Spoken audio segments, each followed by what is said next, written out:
Boa noite, irmão.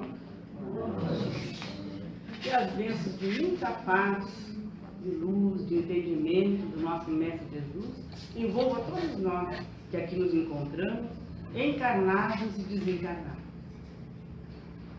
O sentido da vida é o nosso tema de estudo de hoje. E os Espíritos nos dizem que todo sofrimento tem data certa para acabar. Que notícia maravilhosa, né? E nós não podemos esquecer disso. Essa é a força consoladora da doutrina espírita. Você não morre, é uma ótima notícia, né? E também todo sofrimento tem data certa para acabar. Então temos que ter muita paciência e resistência. Esse é o sentido que nos dá orientação, e é por falta desse sentido que as pessoas se desesperam, ficam depressivas e chegam ao suicídio. Encontrar um sentido no mundo que tira o sentido de nós. Temos que entender a lógica do que acontece conosco. E nós vivemos ainda de forma tão egoísta que não reparamos em quem está ao nosso lado. Quando Raul Teixeira sofreu um acidente vascular cerebral dentro do avião que o levava para os Estados Unidos, ninguém percebeu. Todos desceram e só foram se dar conta quando ele foi o único que ficou dentro do avião. E aí então pôde ser atendido, mas ninguém percebeu. Será que a nossa vida é um acontecimento sem sentido? Nós vivemos tão para nós mesmos, né? Tão autocentradas, que não nos envolvemos com quem está ali pertinho, do nosso lado, seja no nosso lar, no nosso trabalho, na rua, né? E o universo é infinito. Cada célula do nosso corpo, que são trilhões, tem um princípio inteligente. Nós não somos pessoas famosas, mas onde Deus nos colocou, somos únicos e especiais. E Deus aposta na nossa evolução. A saúde do corpo é o reflexo da harmonia da alma. E quando a nossa alma está realmente tranquila, o corpo físico a obedece. E nós não estamos aqui buscando um remédio que elimine todas as nossas dificuldades, porque as dificuldades já são o nosso remédio. São elas que nos promovem, são elas que nos auxiliam a evoluir. Os desafios da vida são os elementos de cura da nossa alma, que está apegada ainda a determinadas situações. Os fatos da vida são verdadeiras propostas educativas. A encarnação é a prática. E a proposta da encarnação é trazer o passado para que o novo seja construído.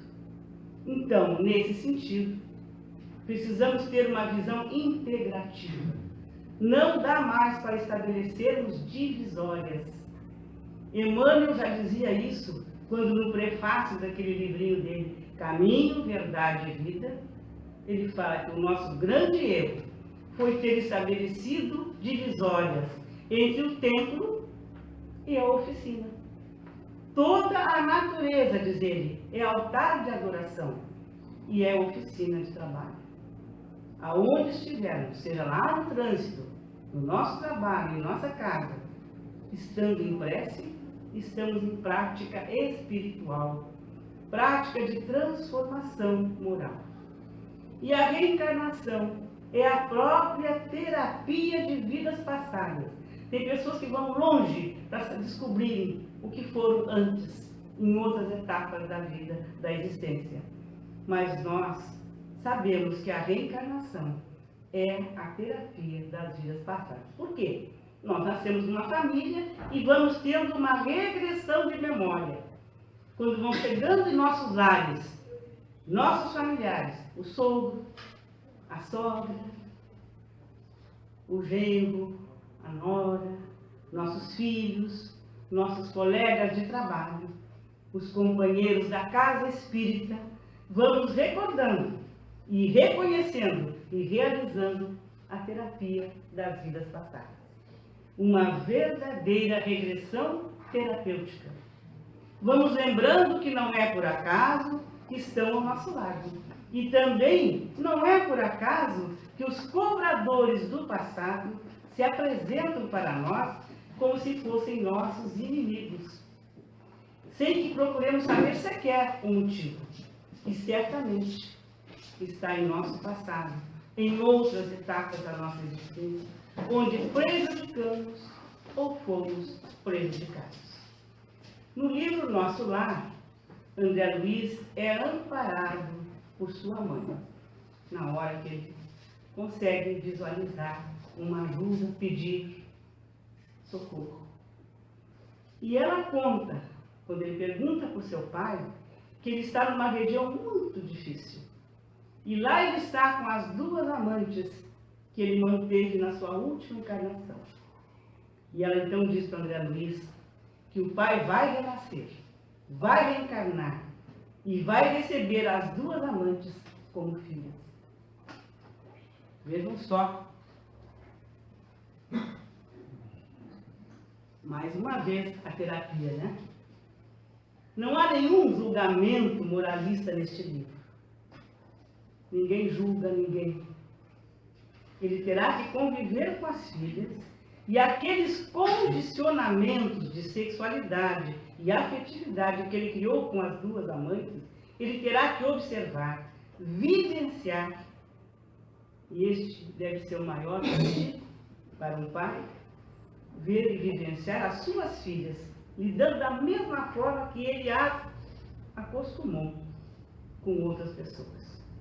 Vamos desejar então uma terapia de vidas passadas melhor do que essa? Pois graças a Deus, Deus, nosso Pai Criador, nos dá o esquecimento do passado. Porque se nós soubéssemos tudo que já aprontamos, certamente não resistiríamos. E vendo o nosso hoje, dá para fazer a terapia do que fomos ontem. Em muitas ocasiões, vamos realmente precisar de muita humildade para perceber que estamos precisando de ajuda. Psicólogos, psiquiatras, medicações, para que possam vir em nosso socorro, para que nos auxiliem a lidar com as nossas dificuldades, além do que devemos procurar uma casa espírita que nos dê essa condição de entender melhor o que estamos passando.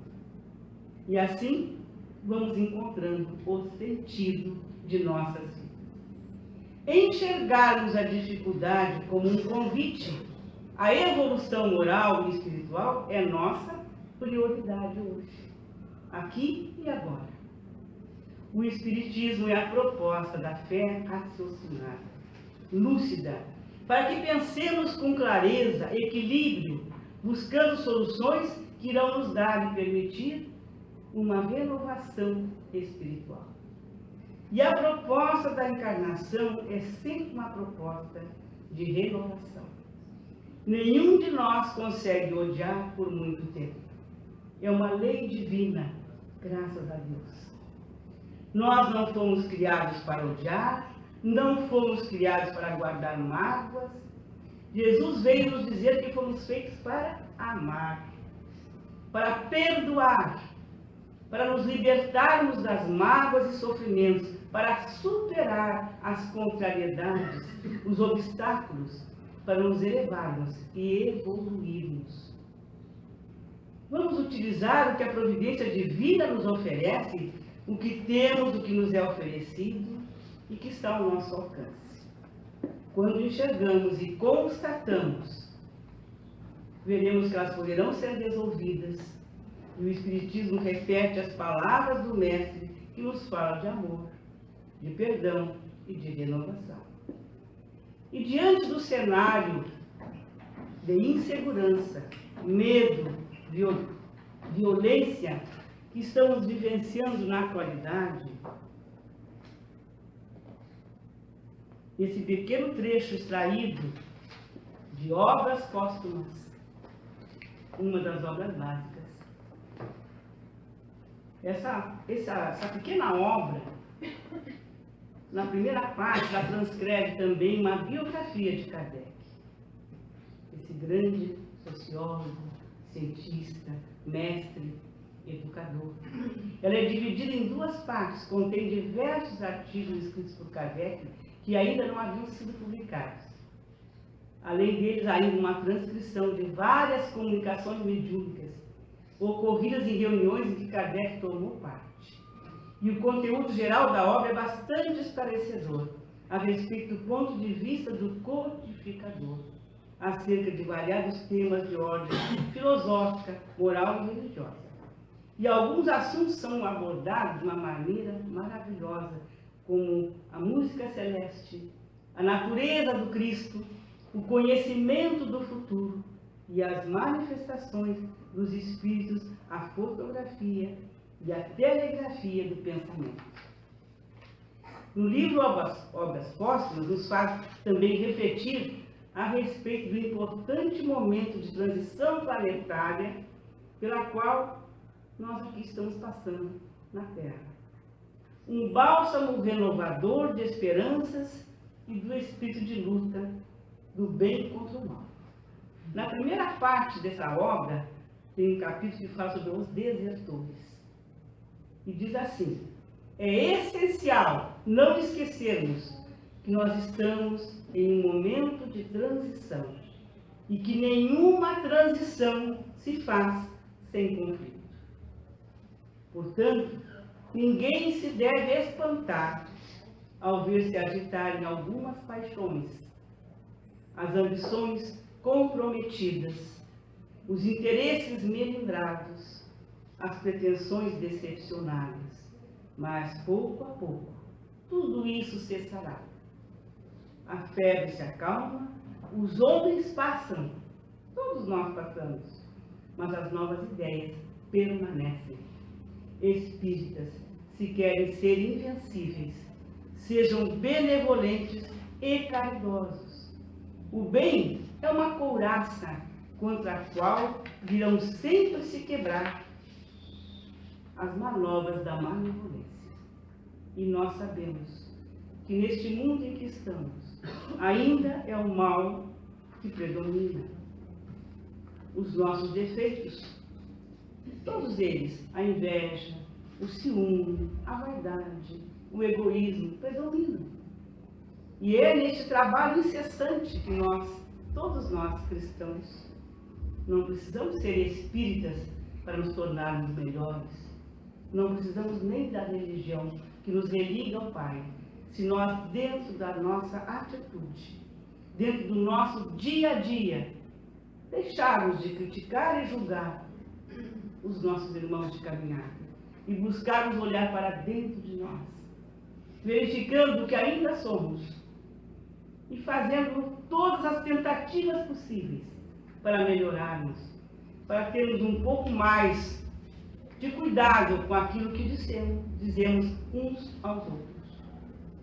Divaldo Pereira Franco estava lá na Mansão do Caminho, num salão ainda vazio, com duas funcionárias da Mansão do Caminho, voluntárias, mas funcionárias, que trabalhavam na higienização, na recepção. E as duas senhoras estavam discutindo de forma absurda, uma ofendendo a outra. Divaldo começou a olhar aquele evento delas e daqui a pouco ele não pôde parar de rir. E ria muito. E começou a rir mais alto para que elas o ouvissem. E elas, olhando aquelas gargalhadas deles, se admiraram muito, né? Porque elas estavam literalmente brigando, acusando uma a outra. E disse: o que está acontecendo contigo, Divaldo? Não é motivo de tu rires tanto. Nós estamos aqui numa briga. E tu não fez nada para haver uma conciliação? Tu estás apenas rindo. Aí Divaldo disse assim: eu estou rindo não é de vocês. é dos que estão à volta de vocês.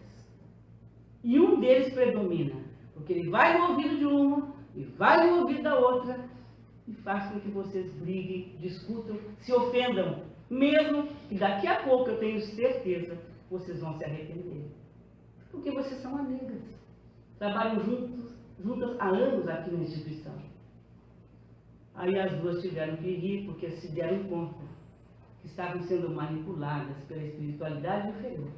E toda vez que nós damos essa condição, entramos na inferioridade de nossas emoções, brigamos e discutimos por banalidades, por bobagens mesmo. Que nem adianta, né? Nós sabemos que a discussão sempre é inútil, a não ser que venha trazer algo de bom. Fazer com que o outro entenda, quando ele não está a fim de entender, é difícil. Às vezes não é nem aquele momento. Mas as discussões geralmente são inúteis, vazias, e só prejudicam a nós mesmos. E quando elas se deram conta de que estavam sendo alvo de espíritos debochados, querendo ver o circo pegar fogo, ali dentro daquela instituição de amor, de caridade, elas ficaram envergonhadas. Como nós devemos ficar. Sempre que entrar numa discussão boba, o silêncio ainda é o melhor. O silêncio fala muito mais alto. A mamãe sempre dizia, o silêncio fala mais alto do que qualquer palavra. Que faz com que o outro que vem discutir pare para refletir. Quando não está vendo aquele ataque igual ao dele, ele para, não é? O que eu estou fazendo aqui, né? Havia um padre numa aldeia, muito sábio, e toda vez que alguém chegava lá naqueles ímpetos de confessar para ele que estavam muito mal, se desgastando demais, então sempre chegava alguém ou outro, ele sempre dava a mesma receita. E nessa tarde chegou uma senhora dizendo para ele, eu não aguento mais o marido. Meu marido chega em casa e é só perguntas e reclamações e críticas. Se eu faço a carne assada, ele queria frita. Se eu faço uma massa, ele queria só arroz e feijão. Nunca nada está bom. Aí ele perguntou, mas irmãzinha, o que tu fazes quando ele começa a reclamar, discutir e tipo... eu fico indignada, eu digo para ele, mas o que tu queria que eu fizesse? Eu não sou adivinha. Eu estou aqui trabalhando, tu está lá no teu trabalho, chega em casa, tem que estar com fome. Na minha época, dizia, qualquer coisa que a mamãe colocava na mesa, nós comíamos, ninguém reclamava. Isso foi a tua educação, eu deve ter dito para ela. E aí o pai disse assim, eu vou te dar uma receita e vocês vão parar de brigar. Será? Ele é irredutível, ele é reclamão, é difícil. Então nós vamos fazer o seguinte, aqui está esse vidrinho com água benta, sagrada, divina, tu vai levar junto. E toda vez que tu ver ele se aproximar do portão, tu bota um golinho na boca. E daí, o que eu faço mais? Mais nada. Não engole. Até ele parar de reclamar. Quando ele parar de reclamar, você põe a comida na mesa. Só isso? Só isso. Uma semana só chegou para ela voltar lá e dizer, que água milagrosa. Nunca mais, faz 2 dias que ele não reclama de nada. O que o senhor fez? Nada. Eu te dei uma água, bem, e te pedi uma atitude de paz. E a atitude de paz é não reclamar, é não revidar. Só isso. E nós recebemos várias sugestões ao longo da nossa vida. E o Chico Xavier conta uma historinha que diz assim, porque nós temos que ser nós mesmos sempre. Nós não vamos poder dizer, quando retornarmos ao plano maior, a nossa verdadeira morada, que é a pátria espiritual. Eu era assim, assim, assim, mas por quê? Meu marido, minha filha, meu vizinho, todos queriam que eu fizesse dessa forma. Não.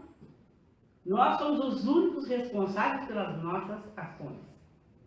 Se eu fiz o que ele disse, foi porque eu quis. Eu tenho a minha vontade, viu? Se Deus respeita o nosso livre-arbítrio, não vou deixar a vizinha, a amiga, o filho, o marido dizerem que eu tenho que fazer. E essa senhora, muito amiga do Chico, ela contou para o Chico um episódio assim. Já contei essa história aqui várias vezes. Que toda vez que uma amiga vinha, uma vez por ano, hein? Ela se mudou da cidade, né? Vinha uma vez por ano tomar um café com ela, quando chegava na cidade. E toda vez que ela chegava, ela dizia a mesma coisa. Porque ela via o que ela continuava fazendo.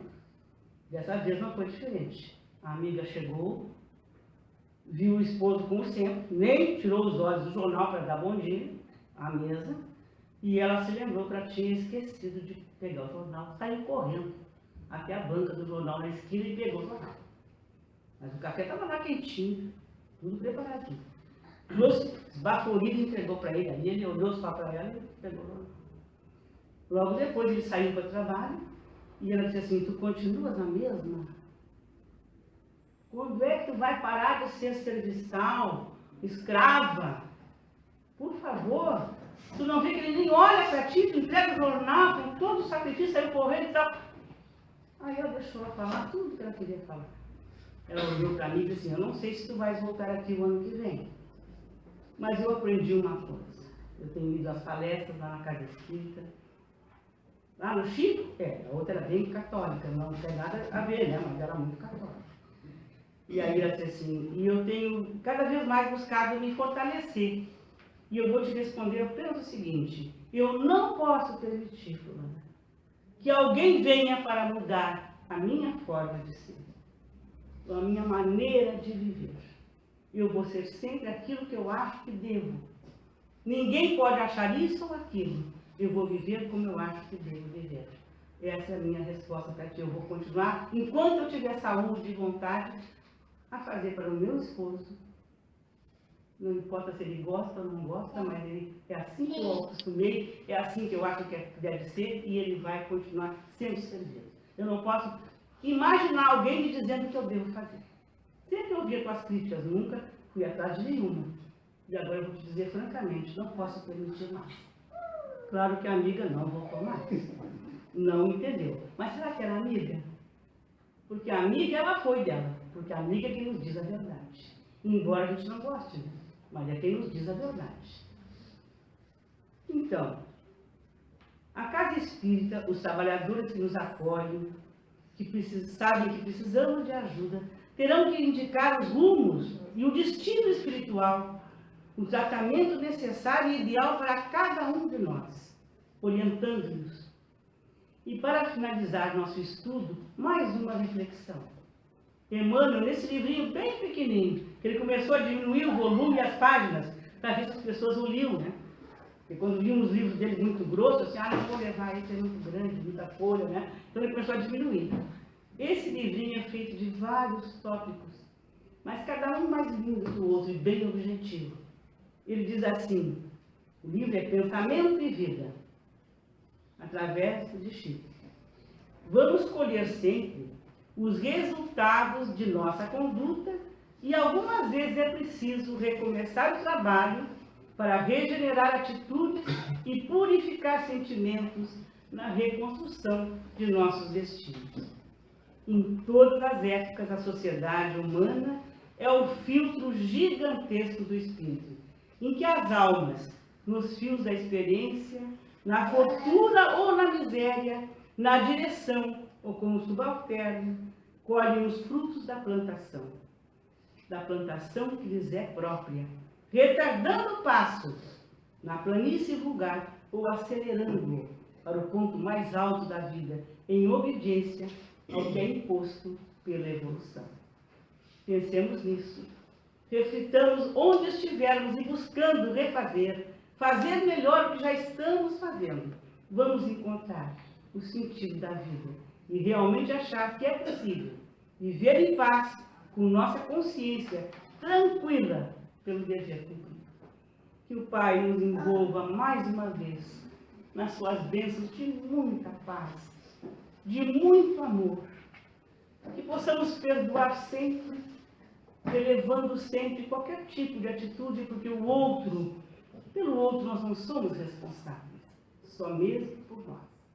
Pai de amor, conheces as nossas deficiências, todas as dificuldades que ainda temos.